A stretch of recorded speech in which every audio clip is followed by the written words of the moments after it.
श्री राधा कृष्ण नमः। श्री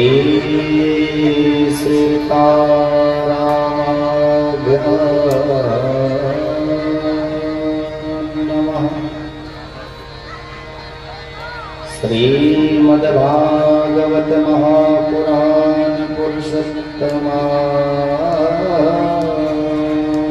नमः।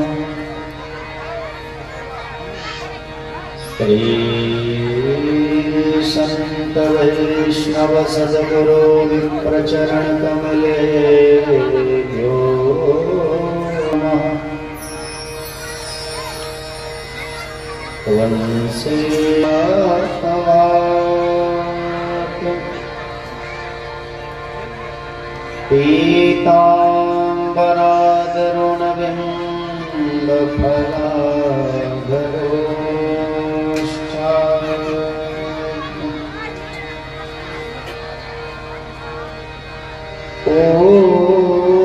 पूर्णेन्दु सुंदर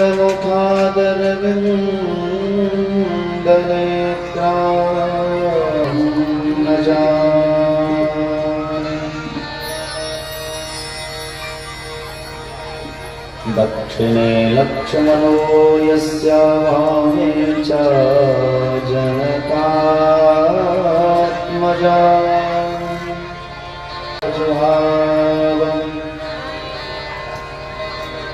पुत्रेति तन्मयतया करवो विनेदोष तं सर्वभूतहृदयं मुनिमानतोऽस्मि।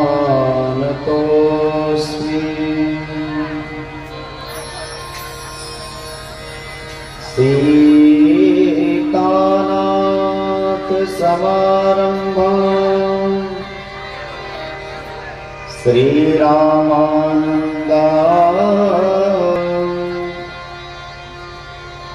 अस्मदाचार्यपर्यन्तां वन्दे गुरुपरम्पराम्।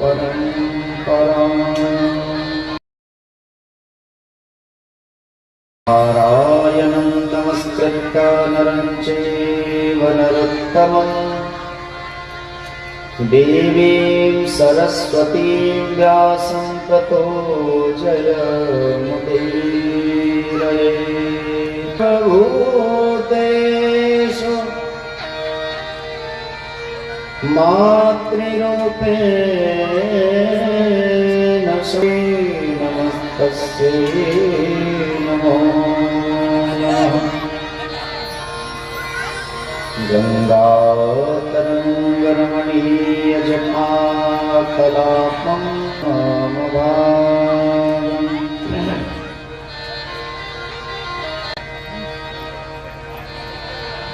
अतुलितबलधामं हेमशैलावलेहं दनुजवनकृशानं ज्ञानिनामग्रगण्यम् सकलगुणनिधानं वानराणामधीशं रघुपतिप्रियभक्तं वातजातं नमामि। भक्तिभक्त भगवती चित्तचोर प्रभु जय जय माखन चोर। श्री राधा मेरी स्वामिनी मैं राधे को दास जन्म जन्म मोह दीजियो श्री वृंदावन को वास। सब धारण को छोड़ के आई मैं तेरे द्वार। श्री वृषभानु की लाडली मेरी ओर निहार। श्री राम सब जग जानी।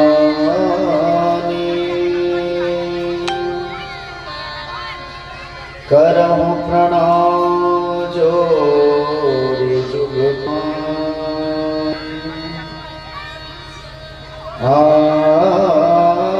शंकर भगवान की जय। श्री हनुमान जी महाराज की जय। माघी नवरात्र महोत्सव की जय। खेराजपुर बस्ती की जय। यज्ञ नारायण भगवान की जय। श्री साहेब राम बाबा की जय। श्री पुजारी त्यागी बाबा की जय। श्री पुरगाहर सरकार की जय। श्री मौनी बाबा की जय। अपने अपने माता पिता की जय। अपने अपने गुरु गोविंद की जय। सभी श्रोता भगवान की जय। गौ माता गंगा माता की जय। श्री भक्ति महारानी की जय। जय जय श्री सीताराम। जय जय श्री राधेश्याम। ओम नमः पार्वती पतये हर हर महादेव।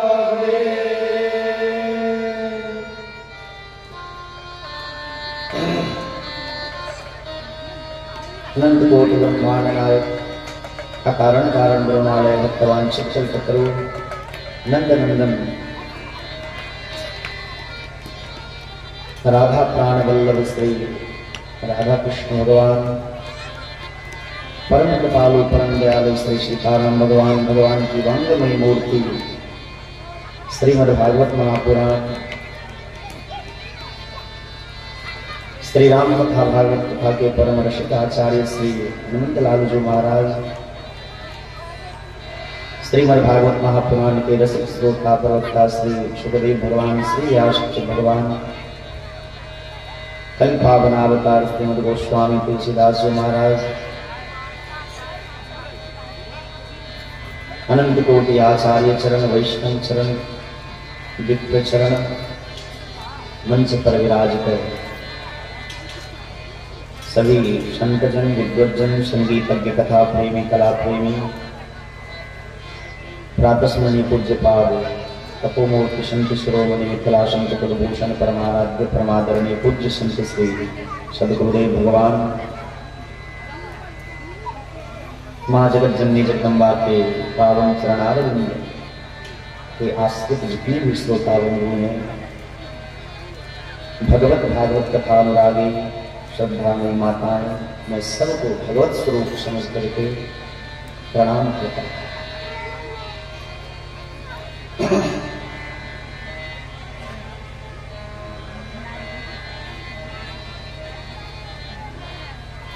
भगवान श्री सीताराम जी की महती कृपा करना से आप प्लावित होकर के हम आप सभी माँ जगत जननी जगदम्बा के पावन चरणाश्रित होकर के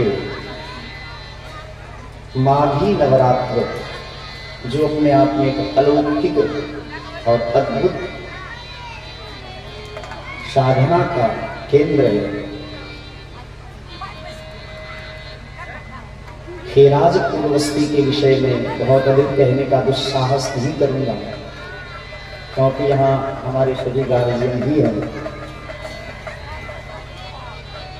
और इस गांव से हमारा आज का नहीं आज से 9-10 वर्ष पूर्व का ही लगाव है। बाद के कारण ही हम कथा कह पाएंगे। हम में इतना सामर्थ्य नहीं, इतना बल नहीं, इतनी शक्ति नहीं, इतनी विद्या नहीं, इतनी निपुणता नहीं, मेरे पास कुछ भी नहीं है, बस आप लोगों का आशीर्वाद का बल है। तो यही मेरे लिए सबसे बड़ा बल है। 10 वर्ष पुराना नाता होने के बाद भी इस जगह पर, जिस जगह का नाम विजैया टोला है, ऐसा हमने सुना है। पहली बार आए तो मुझे आज से 20 वर्ष पहले का बिहार याद आया। आज से 20 वर्ष पहले जो बिहार की स्थिति थी वो याद आ गई। जब यहाँ के इकट्ठा की बात हुई और हमारे गार्जियन ही कह लीजिए, ऐसे हमको बड़ा स्नेह करते हैं, लाड दुलार करते हैं अपना बच्चा समझ करके। और मुझे केवल वही नहीं, इस गांव के जितने भी बुजुर्ग बंधु हैं, बुजुर्ग लोग हैं, सब मुझे बहुत स्नेह हैं। रितेश जी और छोटका बुआ और श्री ललन झा जी तो हमारे निकटतम ही कह लीजिए। मैं जहां भी रहता हूं, जैसे कि हनुमान जी के विषय में एक बड़ी सुंदर ख्याति है, यत्र यत्र रघुनाथ कीर्तनम तत्र तत्र कृतमस्तकांजलि। जहां जहां श्री रघुनाथ जी की कथा होती है, कीर्तन होता है, वहां हनुमान जी बिना बुलाए पहुंच जाते हैं। इसी प्रकार से श्री ललन झा जी जहां जहां इस हमारे आश्रम के अगल बगल में जहां कहीं भी जाना, जहां जाना संभव हो पाता है, उनकी बात नहीं होगी कि उनका बड़ा प्रेम रहता है और हमारे सामने आशीर्वाद देने के लिए विराजमान है। आप सभी माताएं बहनों की बात हुई तो मैंने एक बार में छोटका बुआ जो मुखिया जी, मतलब कितना सुंदर सहयोग है, दोनों भाई, एक बड़का बुआ और एक छोटका बुआ। इनके माता पिता बड़े ही चतुर रहे होंगे कि एक का नाम छोटका बुआ और एक का नाम बड़का बुआ, मतलब दोनों में बुआ बुआ स्क्वायर बुआ कथा कह करके आए हैं। हरिपुर से, हरिपुर में भी एक बुआ थे। मुझको लगता है बुआ हमारा पीछा नहीं छोड़े, या फिर बुआ के पीछा हम नहीं छोड़ते, यही हो सकता। और ये इसलिए होता है क्योंकि आंतरिक प्रेम होता है, हृदय से प्रेम होता है। वो भी बुजुर्ग थे, जहाँ हम लोग अभी हरिपुर में कथा कह करके आ रहे हैं, वहाँ 9 दिन की नाम कथा चल रही थी और कल हम लोग अपने आश्रम पर आए। वो हरिपुर था और ये खेराजपुर है। भगवान श्री श्याम सुंदर ने जब श्रीमद् भगवत गीता में अर्जुन को गीतोपदेश किया है, उसमें आपके गांव का पहला अक्षर जो है उसकी चर्चा है। आपको जानकर के बड़ा आनंद आएगा। श्रीमद् भगवत गीता में आपके गांव का नाम का पहला अक्षर, इसको भगवान प्रकृति विकृति के विषय में बताते हैं। भूमि रापो नलो वायु खम मनो बुद्धिरेव च अहंकारम इदीयम में भिन्ना प्रकृति रष्टधा। प्रकृति के जो 8 वेद बताए हैं, 8 स्वरूप बताए हैं, उसमें आपके गांव का जो नाम अक्षर है, ऐसा विलक्षण आपके गांव का व्याख्या बहुत सारे विद्वान लोग करते हैं। इससे पहले हम खेराजपुर के उस टोले में, जहाँ चैत्र माह में माँ भगवती की आराधना की जाती है और उस पूजा के जितने भी कार्यकर्तागण हैं, सबका मेरे प्रति बहुत स्नेह रहता है, अनन्य भाव रहता है। और आपके द्वारा जो ये 2 वर्ष से श्री 108 दुर्गा पूजा समिति है, माघी दुर्गा पूजा समिति, जिसमें इस गांव के बहुत सारे बुजुर्ग के साथ साथ नवयुवक खास करके भाई लगे हैं और इस पूजा को बड़े धूमधाम से मनाते आ रहे हैं। भगवती माँ दुर्गा की आराधना करते हैं। शक्ति दात्री है भगवती दुर्गा। दुर्ग माने होता ही है कठिन, दुर्ग माने रक्षक, रक्षक द्वार जो होता है, ऐसे भगवती दुर्गा की आराधना के शुभ अवसर पर 7 दिन की भागवत कथा जो माँ को बहुत ही प्यारा है। अब आपको ये थोड़ा वैचित्र दिखाई देगा कि दुर्गा पूजा के अवसर पर भागवत क्यों, तो आपको एक संस्मरण याद दिलाना चाहूंगा। कथा प्रारंभ होने के पूर्व आज तो समय से हम थोड़े विलंब से आए हैं, क्योंकि मुझे पता चला कि थोड़ी व्यवस्था में त्रुटि थी, लेकिन उसको पूरा किया गया। सब लोगों ने मिलजुल करके, बहुत हो ही जाता है, क्योंकि संसार में भगवान ही पूर्ण है, जीव अपूर्ण है। चाहे कोई अपने जीवन में, अपने क्षेत्र में कितने भी सामर्थ्यवान हो, सशक्त हो, कर्मठ हो, लेकिन जीव अपूर्ण है और ब्रह्म केवल पूर्ण है। तो हम लोगों के द्वारा जो भी कार्य संसारित हो, थोड़ा बहुत इधर उधर हो जाता है। आज कथा के प्रथम दिवस में केवल भागवत की महात्मा की कथा हम आप सभी श्रवण करेंगे।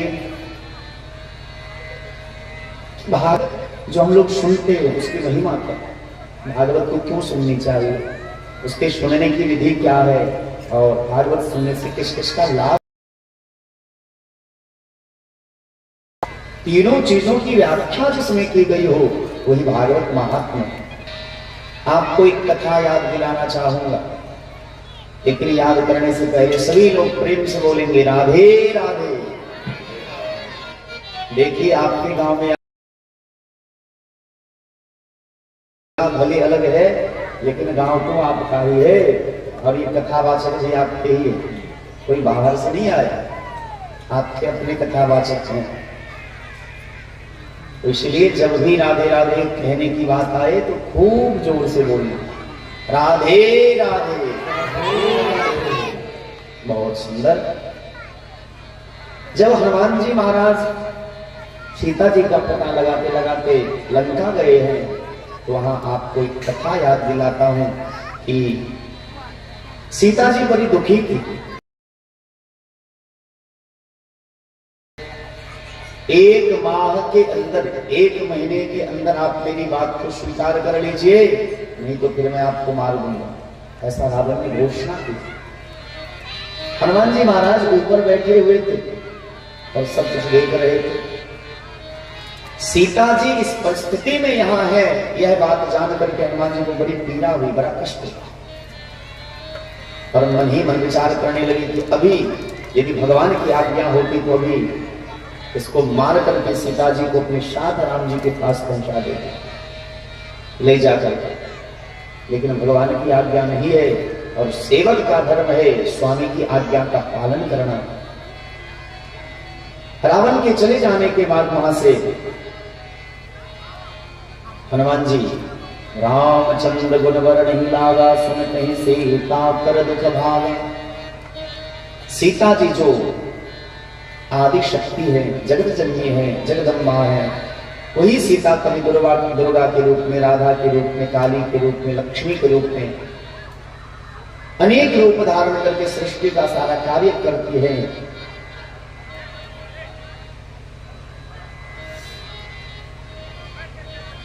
उन सीता जी को दुखी जब देखा हनुमान जी ने, तो क्या किया, रामचंद्र गुणवर नहीं लागा, सुनत ही सीता कर दुख भागा। सीता जी के सामने राम जी की कथा सुनाई है। तो ये बड़ा सुंदर संयोग है कि भगवती के प्रांगण में मां दुर्गा के चरण में बैठ करके हम आप सभी साक्षात भगवान कृष्ण की वांगमयी मूर्ति जो है, ऐसे वांगमयी मूर्ति श्रीमद् भागवत महापुराण कथा का आस्वादन करेंगे। बड़ा सुंदर संयोग है। आइए प्रेम से हम आप सभी, जो लोग कथा में नहीं आए हैं, घर में बैठ के सुन रहे हैं, वो भी हमारे YouTube चैनल के माध्यम से, जो श्रवण दास महाराज के नाम से हमारा YouTube चैनल है, उस पर जो लोग कथा, लाइव कथा चल रही है, जो सुन रहे हैं वो भी, और हमारा फेसबुक में भी लाइव कथा चल रही है, वो भी श्रवण दास महाराज के नाम से ही है।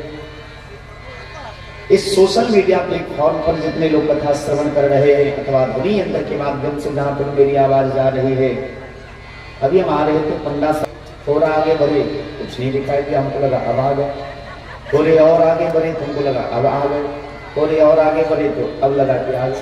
राम मोहन जी जो हमारे मित्र हैं, तो उन्होंने फोन किया और पूछे महाराज जी कहाँ है, करने का बस 1 मिनट में, लेकिन हमको तो पता चला कि भैया अभी 10 मिनट टाइम लगेगा जाने।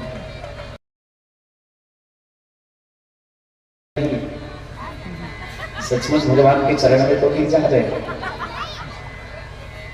जब यहाँ के लिए कथा की बात हुई थी तो किसी ने मुझसे कहा कि इसी गांव के थे तो महाराज जी आपकी गाड़ी तो वहां जाएगी नहीं। हमने तुरंत छोटे मुखिया जी को फोन लगाया। छोटे मुखिया जी को हमने फोन लगाया और बोला पंडित जी हमको सुनने में ऐसा आया है कि वहां गाड़ी नहीं जाएगी। तो पंडित जी भी बड़े प्रसन्न होकर के बोले चिंता मत करिए, हाँ कोई भी असुविधा नहीं, बहुत अच्छा लगा आप लोगों से मिलकर, बहुत कोई अपनापन जैसा लगता है पूरे गांव के और खासकर के रूप में। सबसे पहले जब आपका नाम मैंने सुना तो मुझे बचपन की बात याद आ गई। पहले के जमाने में लोग रेडियो सुना करते थे तो उसमें कहते थे, बस अंतर केवल इतना था उकार और आकार का। आप त्रिपुर बाबा है और वो त्रिपुर बाबू हुआ करते थे। तो हमें बचपन की बहुत सारी बातें याद आई, बहुत सुंदर। आइए दोबारा नाम कीर्तन सभी लोग प्रेम से मीठी मीठी थाली की सेवा करते हुए गाएंगे। आगे माता जी की जैसी कृपा होगी, भगवान का जैसा आदेश होगा, कुछ देर साथ में बैठ करके हम सभी भगवत चर्चा करेंगे। आइए प्रेम से गोविंद का कीर्तन गाते हैं। श्री राधे राधे गोविंद गोविंद राधे, श्री राधे राधे गोविंद गोविंद राधे, राधे राधे गोविंद गोविंद राधे, श्री राधे राधे गोविंद गोविंद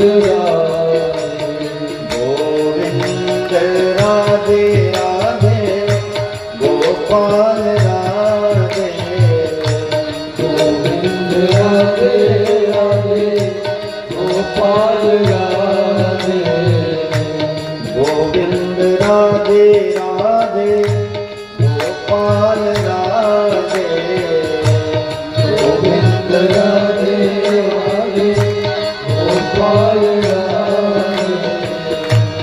गोविंद राधे गोपाल राधे, गोविंद राधे गोपाल राधे, गोविंद राधे गोपाल राधे, गोविंद राधे। सभी लोग प्रेम से गाइए। राधे राधे गोविंद गोविंद राधे,